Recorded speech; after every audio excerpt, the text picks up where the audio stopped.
The dust never settled on Varlock 7. It clung to everything: armor joints, rifle scopes, even lungs. Sergeant Dean Halvorsen lay motionless beneath a twisted support beam of what had once been a comms tower. Now, it was just another corpse in a graveyard of steel and bone. His breathing was shallow, broken by sharp pain where shrapnel had torn through his side. He'd sealed the wound with field gel, but the sting never dulled. Not that he expected comfort. Not anymore. He had been left behind. 3 days earlier, his unit had requested extraction when their position was overrun.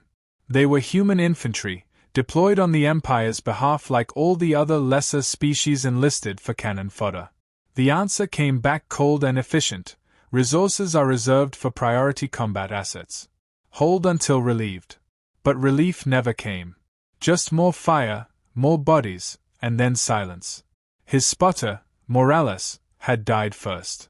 A plasma bolt caught her midstep, reducing her to vaporized bone and ash. Halvorsen hadn't flinched. He'd taken out the shooter seconds later, sight steady even as the rage pulsed hot behind his eyes. After that, it was retreat, brief, chaotic, and the explosion that pinned him here, beneath a jagged canopy of metal, with nothing but his rifle, for mags, and a dwindling ration bar. Now, he listened. The battlefield around him wasn't quiet. Varlock 7 never was. The wind screamed through the craters like a warning, and distant plasma fire snapped like angry thunder. But close, dangerously close, he heard the guttural chatter of resistance fighters. They were moving across the sector unchecked, emboldened. The Empire's line was crumbling. He could see it through the cracked lens of his scope, still mounted, still functional. He watched through one good eye as a resistance squad ambushed a column of Empire troopers in the valley below. The Imperials fell in waves, uncoordinated, confused. No reinforcements came. He could almost hear the screams, even through layers of concrete and dust. Halvorsen exhaled slowly, steadying himself. There was a time to mourn, and it had passed. He adjusted his body with a grunt, pushing through the pain, and reached for the rifle. M8X Whisper Lance, one of the few things the Empire had done right. Silenced. Smart-linked. Deadly. The kind of weapon they issued to humans so they could do what the Empire didn't want to admit they needed: kill without glory, without credit, without complaint. His fingers curled around the grip like they remembered what purpose felt like. Through the scope, he saw movement atop a ridge. Artillery, resistance grade, mobile, camouflaged. The kind that could turn the entire battle against the Empire in under an hour. No spotters around. Just engineers prepping the shells. A clean shot. But no one was coming. No aerial drones. No orbital strikes. The Empire had moved on, abandoning this sector for more strategic ground. Let it burn. Let the humans rot. He clenched his jaw. They thought him dead. Forgotten. A casualty on some digital roster. Maybe someone had already recycled his serial number. He'd seen it before, flesh replaced with files, people with protocols. That was the Empire. Efficient. Detached. But Dean Halvorsen was still breathing. And he still had bullets. His eye narrowed behind the scope. 1,700 meters. Wind slicing across the ravine. Slight elevation offset. Gravity fluctuations on Varlock 7 made long shots unpredictable, but he'd practiced on worse back on Earth. They used to joke that gravity hated him personally. He calibrated, adjusted for drift, and centered the reticle on the technician's throat. Not because it was a harder shot, but because it was cleaner. No scream, no panic. Just silence. He paused. The sun, or whatever passed for it on this rock, burned red through the dust. The shadows shifted. And for a moment, Dean saw Morales again, laughing, snapping her gum, correcting his math under her breath.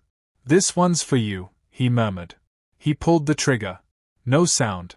Just a whisper of recoil, and then the target dropped, arms slack, head tilted like a broken doll. The others didn't notice. Not yet. Dean exhaled. His heart didn't race. It had no reason to. The rifle's display flickered, biometric steady, shot confirmed. He rolled his shoulder to relieve pressure on the injury, then repositioned. One shot wouldn't change the war, but it might buy someone a minute.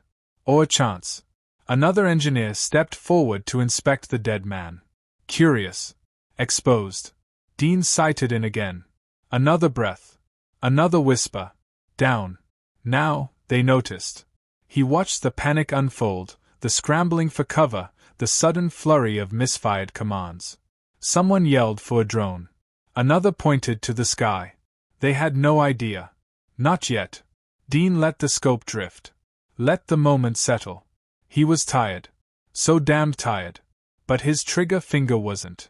They had left him behind, discarded him like obsolete equipment. But he still had purpose. Still had aim. Still had 17 shots left and a list of names in his head, one for each kill. They wouldn't remember Morales. They wouldn't remember any of them. Not the grunts who bled for ground measured in meters. But Dean would. The Resistance thought this sector was won. The Empire thought it was lost. Dean Halvorsen didn't care what either side thought. He was still here. And the war wasn't over. Not yet. The second kill came less than an hour later. Dean waited, I pressed to the scope, heartbeat slow and precise. A Resistance captain stepped into view, a tall Orvanti with bristling antennae and a ceremonial blade strapped to his side. Probably thought himself untouchable, striding between bunkers, gesturing with confidence as he shouted orders to scrambling fighters. His arrogance made the shot easier. Dean took it. The Orvanti's head snapped sideways, the body crumpling with a wet collapse. Confusion rippled through the command post. One soldier dropped his weapon and ran. Another shouted about ghosts. Dean smirked faintly. He shifted position, crawling deeper into the debris-strewn ruin of the tower, rotating 30 degrees to watch for retaliation. Nothing came. Just more shouting, more fear. He'd made an impression. That was good. He hadn't moved far in days, not since the explosion pinned him in this killbox. But his rifle, his mind, they reached far beyond these broken walls. The Resistance didn't know what hunted them now. The Empire's own records had declared him KIA. Both sides were blind. He used that. His third shot silenced a communications runner before she could pass along coordinates. The fourth clipped a sniper adjusting his scope 200 meters west. The fifth, Dean waited an extra 10 minutes for that one, took out the engineer trying to realign the artillery shells he'd already sabotaged with a bullet to the power coupling. And still, no one found him. He counted his shots. 9 left. The Resistance had begun whispering rumors. Dean could see the change. They hunched lower behind walls. They fired erratically, spooked by nothing. Sometimes they shot at shadows. Sometimes they didn't shoot at all. Some said the Empire had deployed a cloaked predator. Others believed the ghosts of fallen soldiers had risen for vengeance. Dean didn't mind the myths. Myths made men hesitate. Myths made commanders flinch when they should lead. And hesitation was a killer's best friend. He rested between engagements, watching the shifting tides of battle through shattered walls and slits in the rubble. Empire forces were advancing now, slowly, clumsily, but they were moving. Halvorsen knew they had no idea why. Their own officers believed some classified special unit had arrived to turn the tide. He doubted they suspected a half-dead human with a silencer and a grudge. There was satisfaction in that. But even satisfaction couldn't numb the ache spreading in his side. The field gel had begun to break down. The wound festered beneath his armor. Every shift of his torso brought a fresh spike of agony. He gritted his teeth and ignored it. Pain could wait. The war couldn't. A drone buzzed overhead once, spherical, low-grade, likely reckon. He froze, breath locked in his chest. The drone drifted, paused, then zipped off toward the southern front.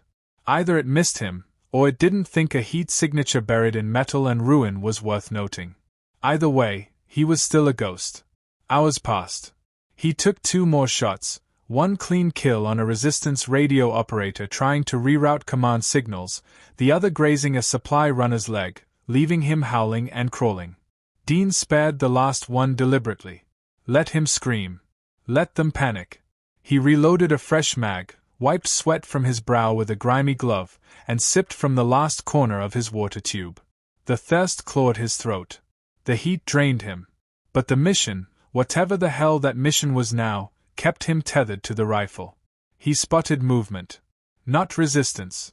Empire. A small fire team advancing under heavy fire.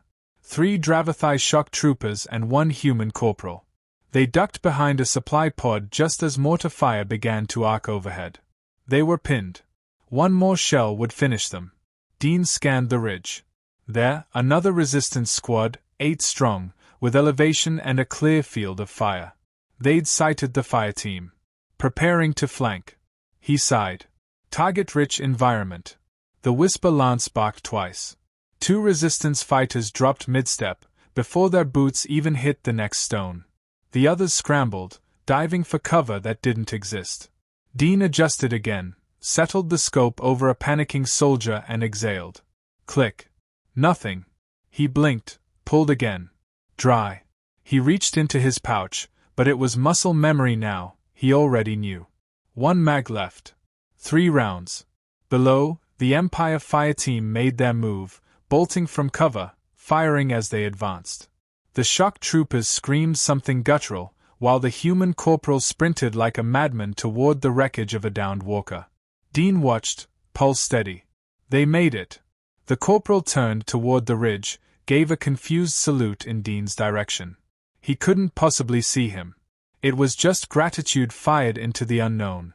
Dean allowed himself a breath of relief. Then something shifted in the air, small, fast, deliberate. He tracked it instantly, a micro-drone, smaller than a fist, coasting just below the skyline. No lights. No sound. Empire tech. They were looking for him now. Someone had noticed the pattern. Or maybe the Resistance had finally begged for help and the Empire decided to investigate their own miracle. Dean didn't move. The drone hovered. Silent. Watching. He held still for a long moment. Then, when it drifted closer, he raised the rifle and fired. The drone exploded mid-air. Smoke curled upward, marking his position for anyone with a live feed. It was done. The veil was gone. Dean slumped back against the concrete, chest heaving. He'd bought time. Saved lives. Killed the right ones. But they were coming now. He checked the final mag. 3 rounds. Just enough. They came at dawn. Gray light crept through the shattered tower as the sound of hovercraft engines hummed across the valley. Dean was awake, rifle across his lap, eyes red-rimmed and unblinking. He'd slept, briefly. Or blacked out. Hard to tell the difference now.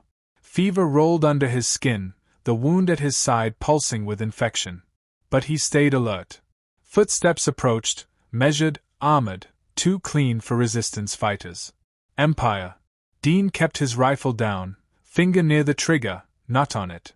They didn't know he was alive, not yet. Maybe he could fade into the wreckage one last time. But then he saw the banner on their lead trooper's shoulder, a silver insignia of the Ark Command. Not grunts. Not cleanup crew. These were retrieval specialists, Black Ops. The kind the Empire sent to recover assets they hadn't officially admitted losing. The kind who erased loose ends. Dean's hands curled tighter around the Whisper Lance. Target confirmed, one of them said into a comlink. Subject Halvorsen. KIA status retracted. His breathing. So they had been watching.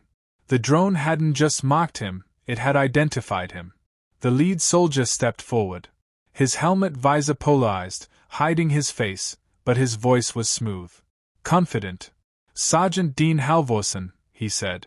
You've caused quite a stir. Dean didn't answer. He couldn't tell if the fever made the man's voice echo, or if it was the acoustics of the broken tower. The soldier continued. High Command wants you debriefed. Your shots turned Sector 9. You bought us 2 days.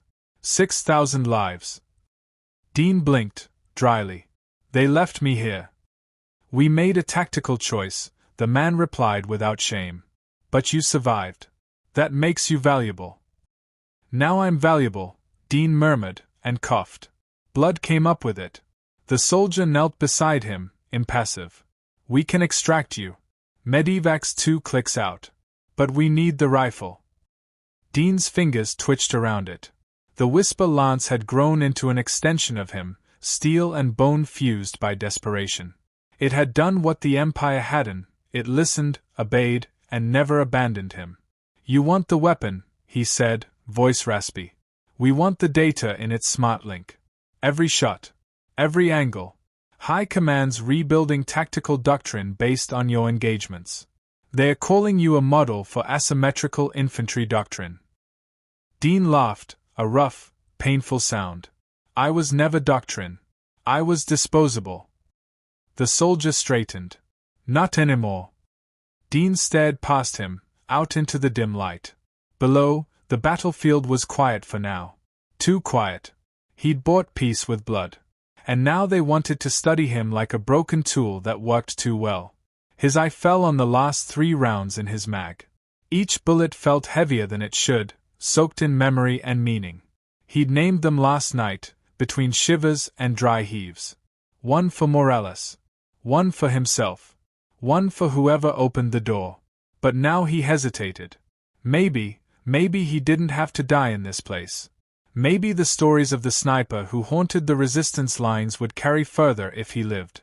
Maybe by living, he could force the Empire to remember the ones they left behind. Or maybe that was just the fever talking. The soldier motioned. 2 others approached with a stretcher. "Hand it over, Sergeant. We're taking you home." Home. He hadn't thought of Earth in months. Maybe years. What was left for him there? A planet too far to matter and a government too weak to fight for its own soldiers. Still, something in his chest flickered. Not hope. Not quite. Just curiosity. He let go of the rifle. The moment the soldier took it, Dean sagged against the wall, suddenly boneless. Every ounce of strength had gone into holding that thing. Letting it go felt like surrender. Or freedom. The visor nodded. Good choice. They lifted him onto the stretcher. His vision swam. The fever surged. But voices filtered in through the haze. "We'll run neural scans en route.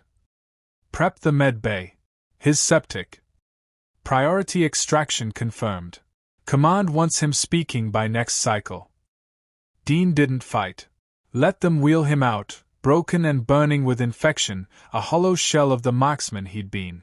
But as the craft ascended and Varlock 7 shrank below, he stared out through the port and whispered, barely audible over the engines. "You only came because I was useful." No one responded. Maybe they didn't hear. Maybe they didn't care. But somewhere deep in the Empire's war records, his name had changed color, KIA crossed out, active under review. His story wouldn't be scrubbed. Not yet. And that was enough, for now.